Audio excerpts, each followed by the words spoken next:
Hi everyone, I am the Independent Kid, and today my presentation is about Steve Jobs, a creator of Apple.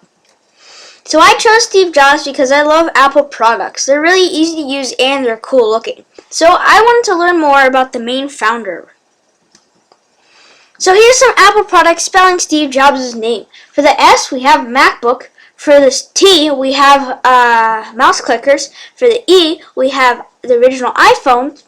For the V, we have the iTunes icon and numerous iPods. For the E, we have an iMac. For the J, we have app icons. For the O, we have software installment icons. For the B, we have the original iPad, which Steve Jobs presented himself. And for the S, we have the MacBook again. Now, if you look up, you will see that the Apple logo actually has Steve Jobs' face as a cutout rather than the normal Apple bite. Apple was founded in the year 1976, and you can see the original logo on the right. The original logo had Isaac Newton sitting beneath an apple tree, and if you look close, you'll see the apple, which is now enlarged and highlighted in red.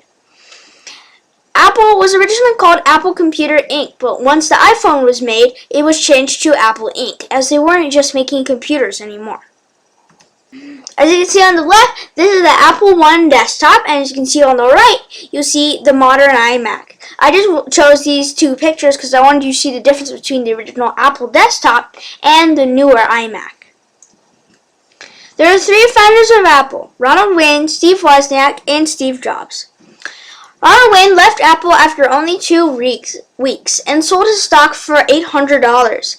Nowadays, that stock would be worth $60 billion.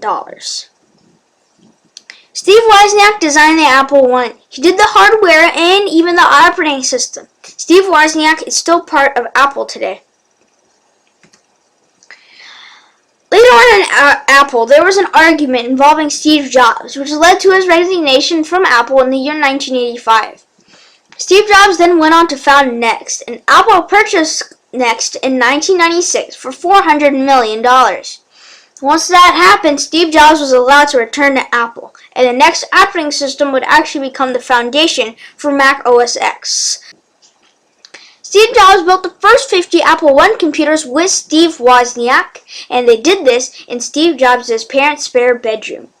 The house that he did this in has been a historic site since the year 2013, and the address is 2066 Christ Drive, Los Altos, California. This is a picture of the original house. Next made PCs and was founded in the year 1985, which is the same year that Steve Jobs resigned from Apple in California. Next's first computer, which you can see right here, actually went as far as running the world's first web browser. I included the picture of the Next 2, which is right here, just so you could see the difference between the Next 1 and the Next 2, and I also thought the Next 2 looked really cool.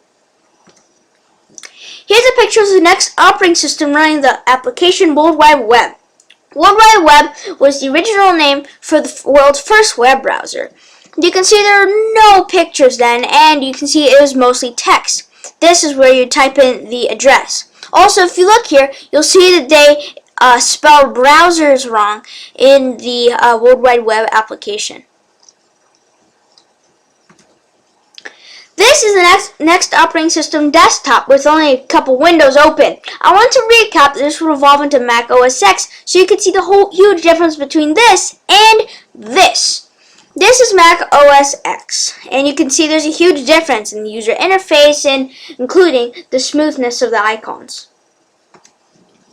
In college, Steve Jobs was homeless, usually deciding to sleep on the floor of his friend's room. Steve Jobs also collected Coke bottles every day so he could pay for food, and he would travel 7 miles every week to have a good meal at the Hare Krishna Temple. Steve Jobs never let his kids touch iPads, and even limited the use of tech in his own home. Sadly, Steve Jobs died at the age of 56 from cancer.